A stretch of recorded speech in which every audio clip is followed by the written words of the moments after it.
La mujer que lo empezó todo.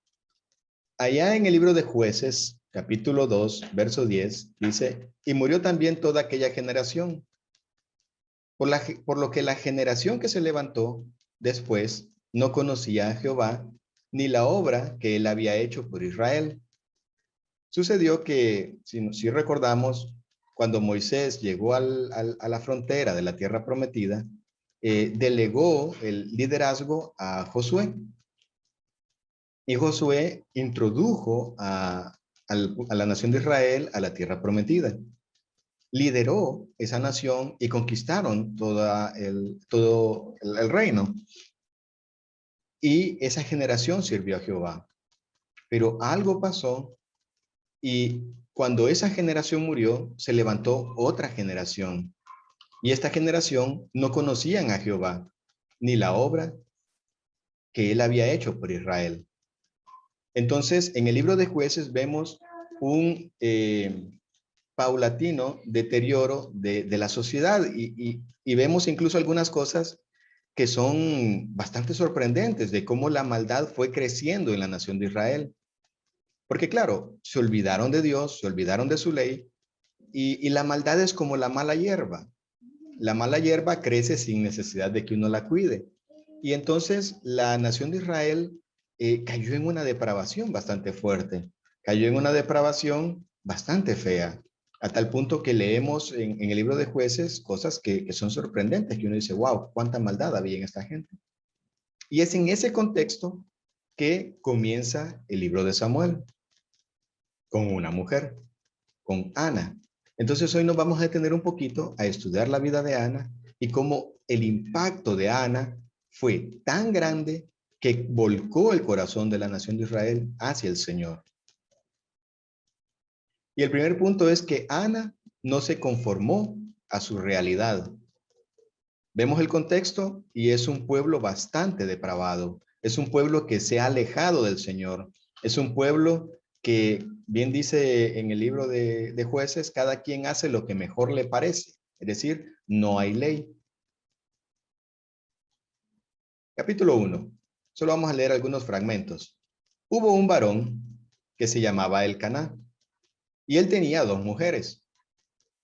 Empezamos por ahí. Él tenía dos mujeres. Aunque la Biblia no habla abiertamente en un mandamiento, te casarás con una sola mujer, nos deja entrever que Dios diseñó una mujer para un hombre para una mujer. Y esa es la fórmula divina. Cualquier cosa que le agreguemos a eso es adulterar la fórmula y es arruinar la situación. La familia de Dios, en su diseño original y en su único diseño es un hombre para una mujer y una mujer para un hombre. Pero como estamos en una época de la historia de Israel en donde cada quien hacía lo que mejor le parecía, el hombre decidió tener dos mujeres. Se parece un poco a lo que estamos viviendo hoy en día, ¿verdad? Cada quien hace lo que mejor le parece. Entonces él tenía dos mujeres. El nombre de una era Ana y la otra era Penina. Y Penina tenía hijos, mas Ana no los tenía. Ahora, si vemos el contexto histórico, en esta sociedad, la realización de una mujer estaba en la crianza de los hijos. Ellos tenían un fuerte apego hacia sus hijos. Hoy en día, cada vez más, tristemente, vemos mujeres más apegadas a su profesión, más apegadas hacia su carrera, más apegadas hacia su trabajo, a tal punto que no hay mucho interés en la procreación. Sin embargo, en esta sociedad, en este contexto, el hecho de que una mujer no tuviera hijos era bastante mal visto, a tal punto que se consideraba una afrenta, un castigo, el hecho de no tener hijos. Entonces, Ana estaba ahí, no tenía hijos, y tenía a su rival que tenía varios hijos. Luego, como era costumbre, todos los israelitas iban varias veces al año hacia el templo del Señor a ofrecer sacrificios. Y cuando llegaba el día en que el Caná ofrecía el sacrificio, le daba a Penina, su mujer, y a todos sus hijos y a todas sus hijas a cada uno su parte del sacrificio. Pero a Ana le daba una parte escogida, porque él amaba a Ana, aunque Jehová no le había concedido el tener hijos. Entonces vemos que ya bastante problema tenía el Caná al tener dos mujeres. Ahora muestra preferencia por una de ellas, lo cual hace que Penina tenga envidia de Ana. A pesar de que Penina tenía hijos, tenía envidia del amor de su marido hacia Ana. Y dice por ahí Proverbios que ¿quién puede mantenerse en pie delante de la envidia? Entonces Penina mostraba su irritación molestando a Ana.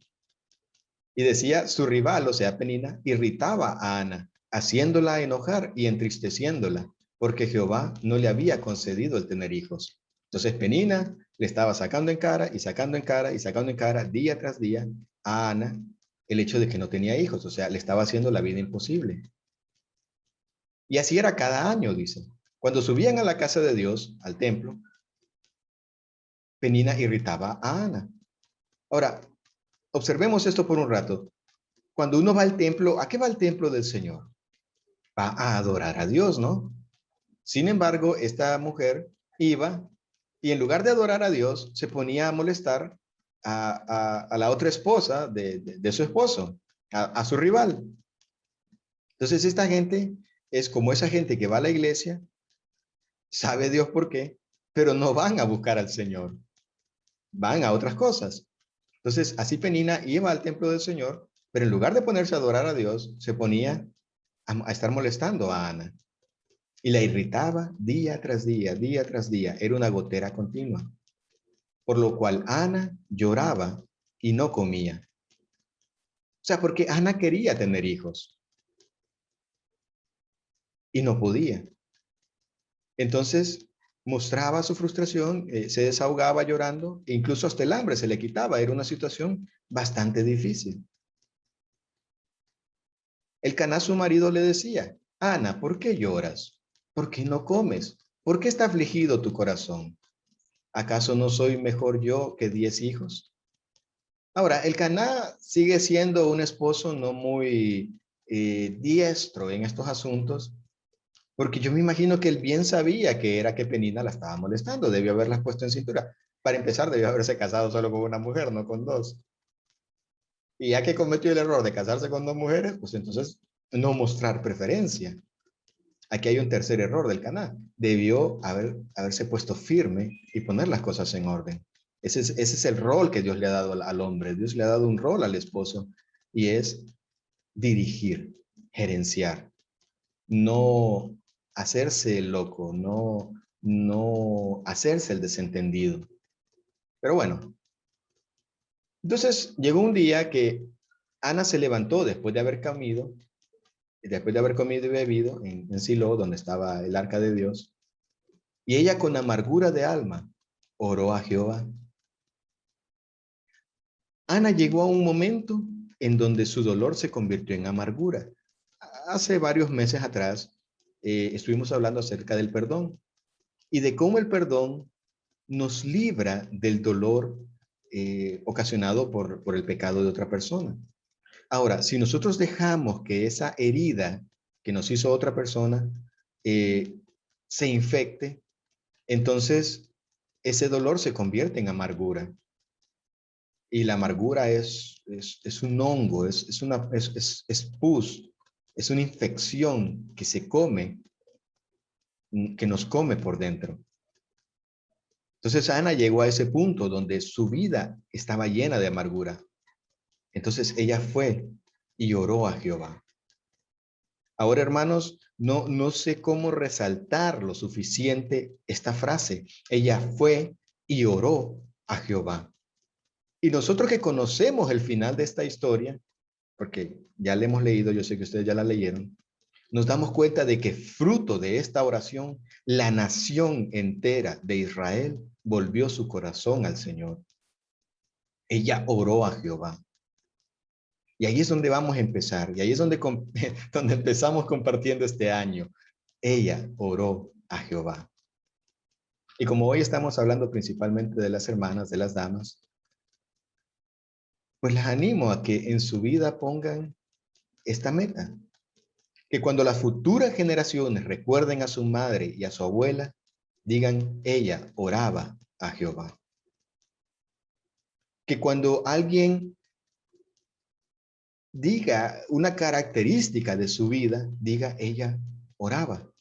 Ella oraba a Jehová. Por eso es que la Biblia dice que no sea el ornato de peinados ostentosos. Significa que cuando alguien describa a una mujer, lo primero que se le venga a la mente no sean los vestidos y los peinados ostentosos, sino que cuando yo piense en una mujer, lo primero que se me venga a la mente es, ella oraba a Jehová. Ella tenía una vida de oración. No quiere decir de que no hay que peinarse y vestirse bien. De hecho, es sabio ser decoroso. Y si Dios me da la oportunidad, es una bendición.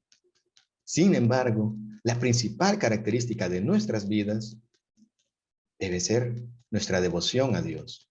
Y en el caso de Ana, ella oró a Jehová. Ella no se conformó a su situación. Y por eso es que es bueno a veces cuando Dios nos lleva a ese punto donde tocamos fondo, cuando Dios nos lleva a ese punto donde no hay esperanza, donde no hay salida, donde no vemos la luz. A veces no es tan bueno estar bien. A veces no es tan bueno estar cómodos. A veces necesitamos que Dios sacuda nuestras bases y nos lleve al punto en donde la única esperanza es venir y orar a Jehová. Que Dios nos libre de estar bien. Sí, que Dios nos libre de estar bien. Si estar bien significa que nos vamos a acomodar. Si nos vamos a olvidar de Dios, lo digo por mí, si me voy a olvidar de Dios, que Dios sacuda mi vida y me lleve al punto del fondo del pozo en donde la única esperanza sea orar a Jehová. Ahora yo le pido a Dios que no sea necesario. Le pido a Dios que mi corazón se mantenga contrito y humillado delante de Él, para que no sea necesario caer ahí. Pero si mi corazón se endurece, si le doy a Dios permiso de que sacuda mi vida para llegar a ese punto en donde la única esperanza es la presencia de Jehová. Y Ana oró a Jehová y no se conformó a su situación actual.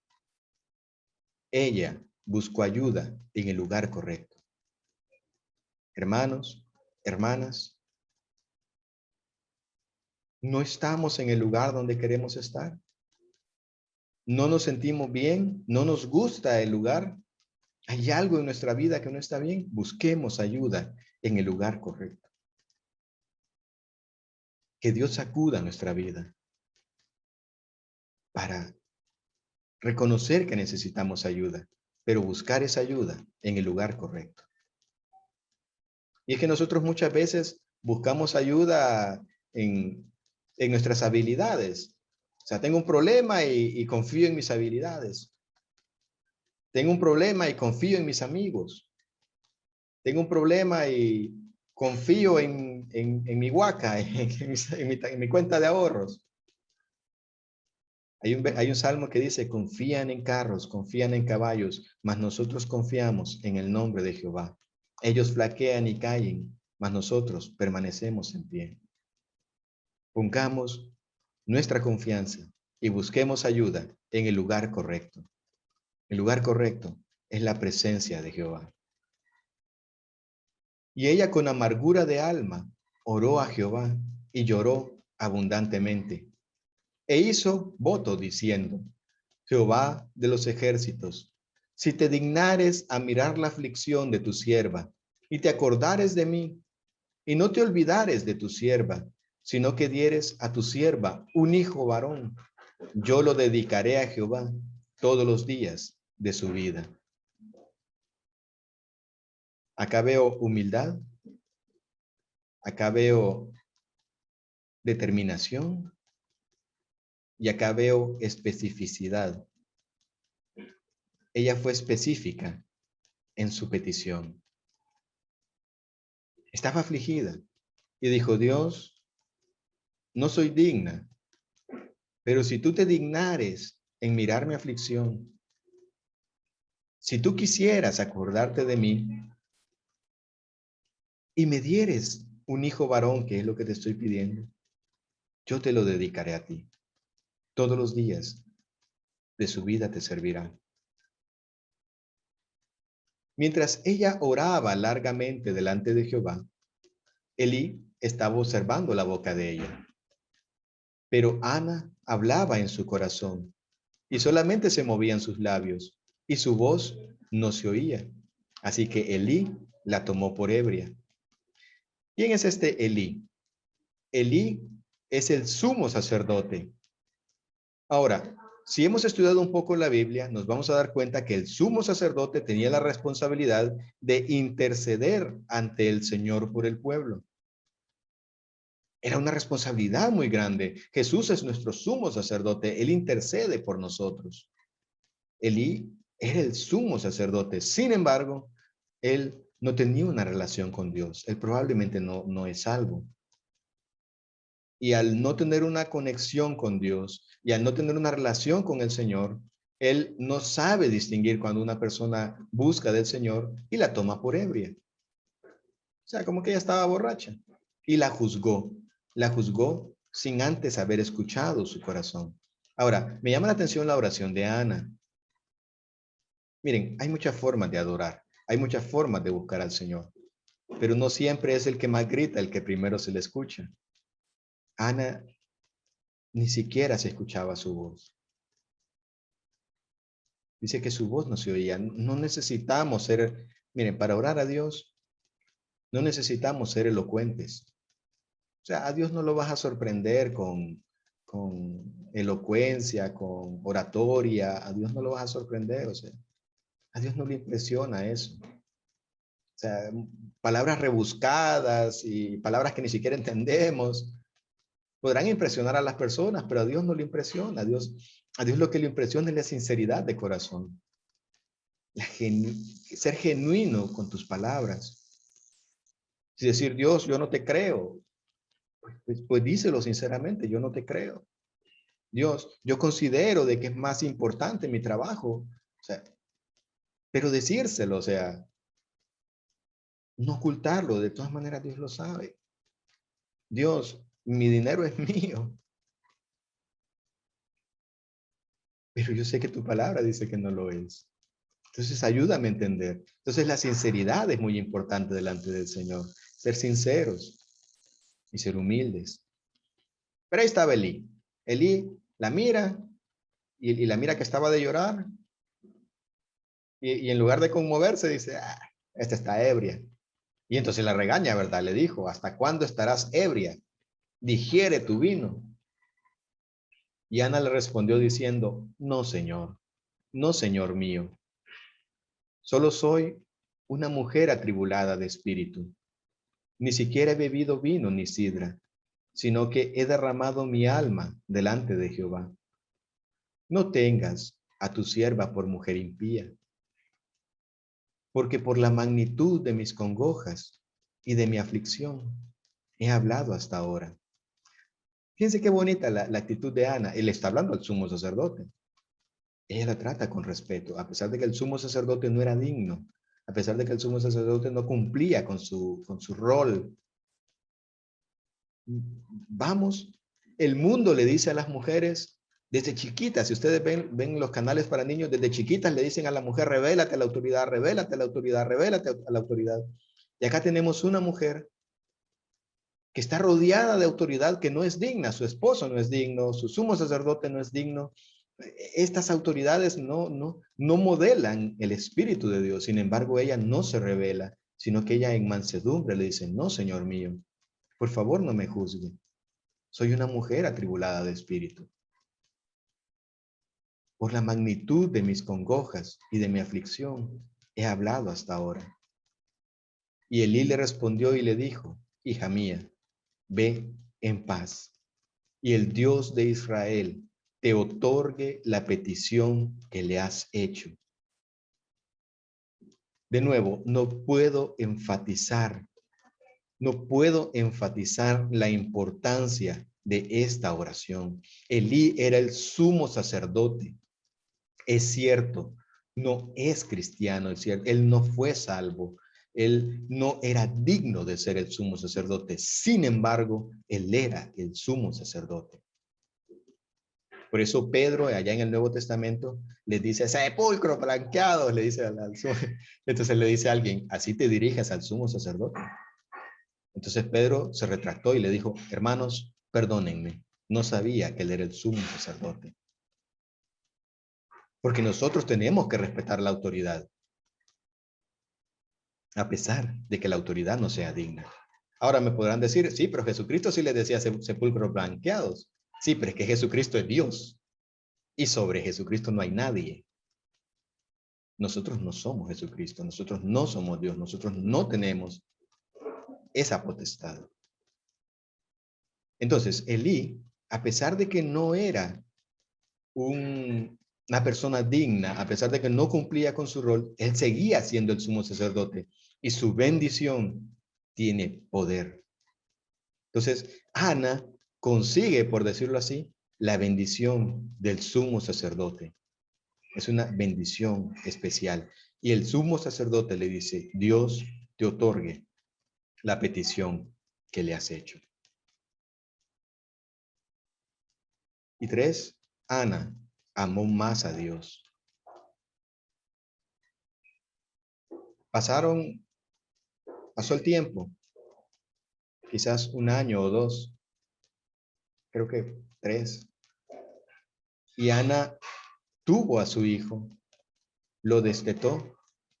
Y cuando ese niño era chiquito, fue y lo entregó a Jehová como lo había prometido. Y aquí estamos de nuevo en el tabernáculo de Silo y está hablando con Elí. Y Ana dice, yo soy aquella mujer que estuvo aquí junto a ti orando a Jehová. Por este niño oraba. Jehová me lo dio. Jehová me dio lo que le pedí. Yo pues ahora lo dedico también a Jehová. Todos los días que viva será de Jehová. Y ahí adoró a Jehová. Yo cuando leo esto digo, ¿cómo es posible? ¿Cómo es posible que una madre que ama a su hijo se desprenda de él? Y no solo es un niño cualquiera, ella era estéril y sufrió a saber cuánto y todo lo que vimos, lo que acabamos de ver, y finalmente Dios le concede su petición y le da un hijo varón y ella viene y dice, será de Jehová, se lo entrego al Señor. Ella amó más a Dios que a su propia vida. Ella amó más a Dios que su propio hijo. Esto viene siendo un poco como que Dios nos dé la gracia para poderlo comprender, como cuando en Apocalipsis dice que nos serán dadas coronas de vida a los que fuimos fieles. Dios nos va a dar coronas donde Dios nos premia por haberle sido fiel. Sin embargo, cuando miremos a Jesucristo coronado como Rey y comprendamos de que estamos ahí por gracia, no por nuestras buenas obras, y vamos a ver lo que Dios hizo por nosotros y lo que nosotros hicimos por Dios, dice que nos vamos a quitar las coronas y se las vamos a tirar a los pies, diciendo, solo tú eres digno de recibir todo honor y toda gloria. Ana amaba a su hijo. Ana amaba a su hijo entrañablemente, increíblemente. Sin embargo, ella se despojó de su bien más preciado y se lo entregó a Jehová. Y aquí nosotros tenemos que preguntarnos, ¿hay algo en mi vida que yo amo más que a Dios? ¿Hay algo en mi vida que es más importante que Dios? Que Dios nos dé la gracia de revisar nuestro corazón y de descubrir aquellas cosas en donde baluartes y fortalezas se levantan en contra de Dios para permitir que Dios a través de su palabra las derribe y las entreguemos a Jehová. Y Ana entregó a su hijo. Hay una pasada que no la tengo aquí, que a mí me contrista el corazón. Dice que ella pasaba un año tejiéndole su pequeña túnica, porque los sacerdotes tenían que usar una túnica, tenían que usar un efod, y no había efod, no había túnicas para un niño, porque los sacerdotes entraban al sacerdocio a los 20 años. Sin embargo, el niñito servía a Jehová desde chiquito, bajo la tutela de Elí, que ya dicho sea de paso, era un mal maestro, y ella le hacía su túnica y se le entregaba para que sirviera a Jehová. Ella impulsó a su hijo a servir a Jehová, aunque eso significara que lo iba a perder. Obviamente no lo perdió.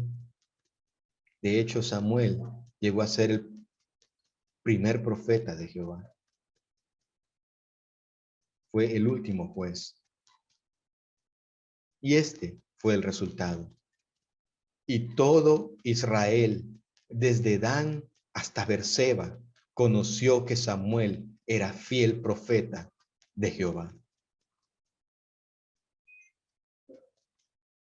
Hermanos, hermanas, ¿no desean esto para sus hijos?